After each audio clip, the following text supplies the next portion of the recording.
Hey, and welcome back to Complete Bodyfat Control. This is Module 5, Supplement Control, and in this video you're going to learn all about artificial sweeteners and other kinds of sweeteners, as well as substitutes, and how all of them can potentially affect your fat loss. Now, you've probably heard of aspartame, sucralose, maybe acesulfame potassium, you might not have heard of that, and saccharin. Now, if you haven't heard of any of these, it's probably because they do a pretty good job marketing them under different brand names. So aspartame, for example, gets marketed under the brand name NutraSweet and also under the brand name Equal. Sucralose gets marketed under the name of Splenda. Now, acesulfame potassium isn't necessarily something that gets used by itself, but it gets blended with some of these other artificial sweeteners because it can change the flavor profile and make it taste a little bit better. Now, saccharin is under the brand name Sweet and Low, and that's one of the oldest artificial sweeteners that there is. So as far as NutraSweet and Equal go, these things can have a little bit of an effect on your blood sugar. So as we know, that's not necessarily a great thing. One of my bigger concerns about NutraSweet and Equal, though, is that they can actually cross the blood-brain barrier, and not many things can actually do that, and there's a good reason for that. So with these things actually able to cross into your brain, we don't know exactly what's going to happen when that happens over the long term.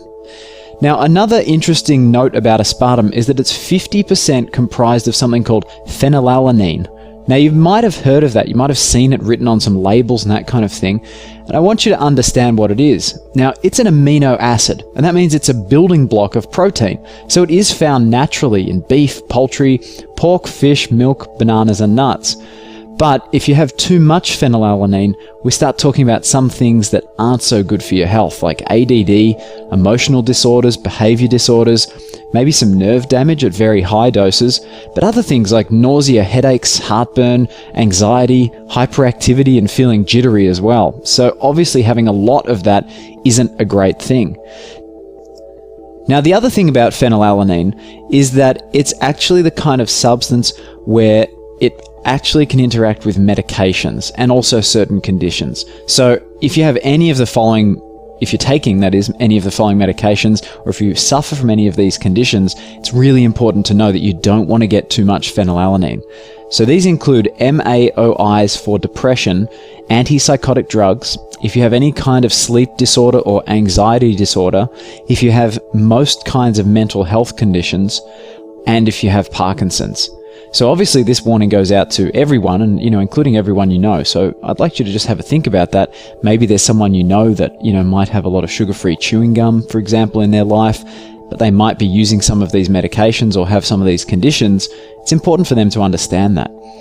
Now, there are other chemicals in your body that actually get changed by aspartame, and that's something that really isn't a great thing. We're talking about amino acids in your blood, serotonin, tyrosine, dopamine, norepinephrine, adrenaline, all these kinds of things which, they have very important roles in your body, and they can be modified and changed by aspartame.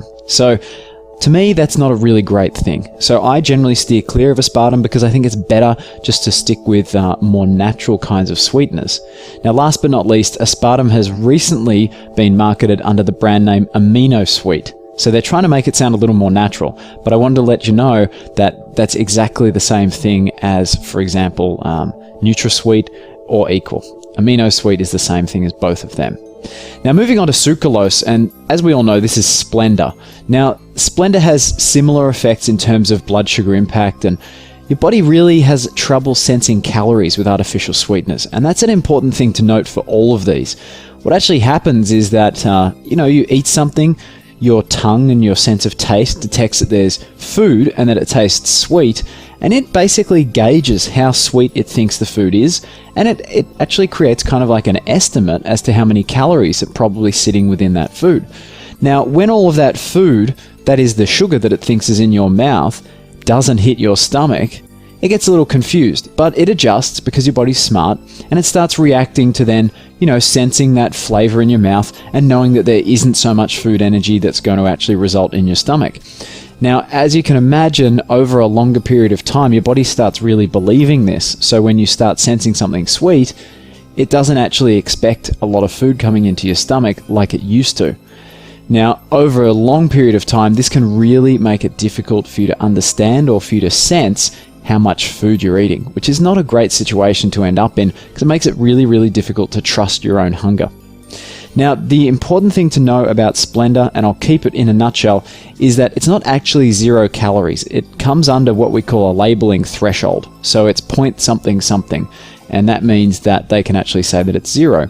But it's actually mixed in with, let's say, a filler or a bulking agent so that it has the appearance of something like sugar, and that bulking agent actually does affect your blood sugar. So although the chemical of Splenda doesn't actually have any calories that we can process, and the only reason for that is that it's a chemical bond that we can't actually digest ourselves because it's so unnatural.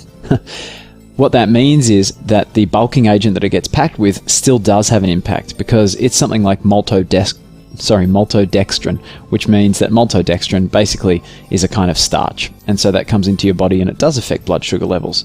So although the label says no calories, you can see that if you start using 2 or 3 packets, or for example if you cook with it, that cumulative effect actually could have quite a significant impact on your blood sugar and on your insulin levels. So this is important for all of us following this lifestyle, and of course it's also very important for anybody who's diabetic. Now, there's no long-term exposure studies done on Splenda, and I've got a real problem with that. In fact, there's only been 15 studies done on the safety of Splenda ever, and 13 of those studies were actually funded by the owners of Splenda. It's important to know that Splenda, at least the kind of chemical that actually is in Splenda, is what's called a chlorocarbon. And a chlorocarbon is a special kind of chemical. Now, we can't break that down, but I'd like to explain that chlorocarbons also are DDT, for example, and other chemicals that are used in chemical warfare. So you can understand why I've got a bit of hesitation around this kind of sweetener. The last thing to know is that 15% of this chemical is actually absorbed by your body. So that means it gets brought in and you don't get rid of it. So it's fat soluble. It actually stays in your fat cells, and we don't know exactly what it's doing in those fat cells. But I've got my concerns that it could be affecting, for example, how your fat cells report back to your brain, and that's an important factor in hunger. It's an important factor in losing fat and in also storing more fat. So I want to talk very briefly now about acesulfame potassium. It gets blended with other sweeteners, like I mentioned. Now, there was one important study done around this, and this is why I want to tell you about it. And basically what they did was they took some mice, and they took baby mice, and they exposed the mother to acesulfame potassium. Now, when they did that, and the baby mice obviously were sort of, getting their food from the mother, the baby mice's preference for sweet food actually increased when the mother was exposed to it. Now, I want to basically explain that just a little more. When the baby mice were eating food, if you like, from the mother, and the mother had eaten this artificial sweetener, the baby mice had a preference for sweeter tasting food. So you can understand, there's a couple of things here going on. Number one is that in the presence of this chemical, it seems like the taste buds start wanting more sweet food rather than, just wanting an average kind of diet. And secondly, that it got passed from the mother down to the babies. So I think that that's really important to know about as well. Moving on quickly to saccharin, and as we know, this is called sweet and low. Now, it was created in the late 1800s, actually, and it's manufactured by combining all kinds of awful stuff, actually. A thing called anthrillic acid, and that actually is used as a corrosive agent for metal, and they combine that with nitrous acid, sulfur dioxide, chlorine, and ammonia. Now, as you can imagine, this doesn't really sound like a recipe for a nice healthy food product, but plenty of people are still eating this every single day because they feel that it's more healthy to eat than sugar. And that's a lot of the messaging that we get told in the media, is to avoid sugar at all costs. Now, some of the health concerns around saccharin, or sweet and low, include increases in cancer. So there's been a few studies done, which I think are really important studies. In some cases, they analysed almost 2,000 cases, and they found that heavy use of artificial sweeteners was associated with an increased risk of bladder cancer. They did the same thing, for example, in Canada, and of around 600 cases, they found that there definitely was an increased risk of cancer in those men who had consumed more artificial sweeteners than average, or who'd consumed them for a long time.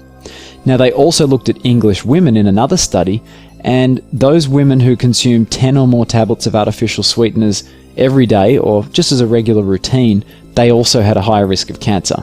Now, although obviously we can't do these kinds of studies where we actually actively give these people, substances that we actually think might cause cancer, because there's obviously some ethical reasons that we don't do that.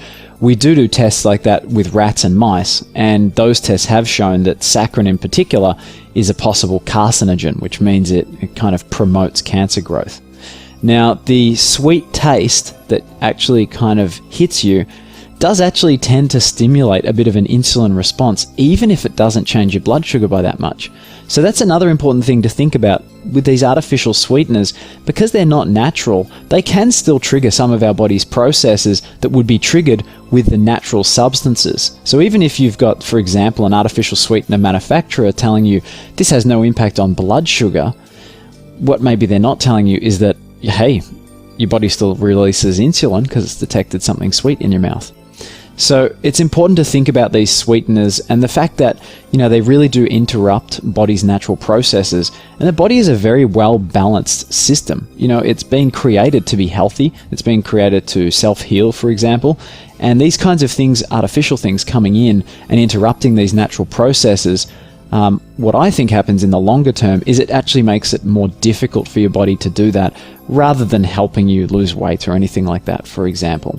So if you think it through, your body receives the signal of a certain amount of calories, digestive system prepares for those calories, and then when they don't arrive, well, your body might become sort of resistant to that response. Now, over time, this can definitely promote fat storage and weight gain.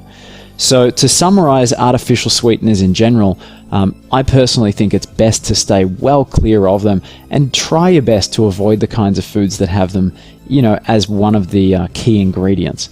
It's much better to go for a natural kind of food. And especially on your afternoon off, enjoy the foods that have the sugar in them. Eat a candy bar. Enjoy the full sugar yogurt, for example, because you don't need to worry about these kinds of things during that time, and that's kind of the whole purpose of it, so you can steer clear of all these artificial ingredients.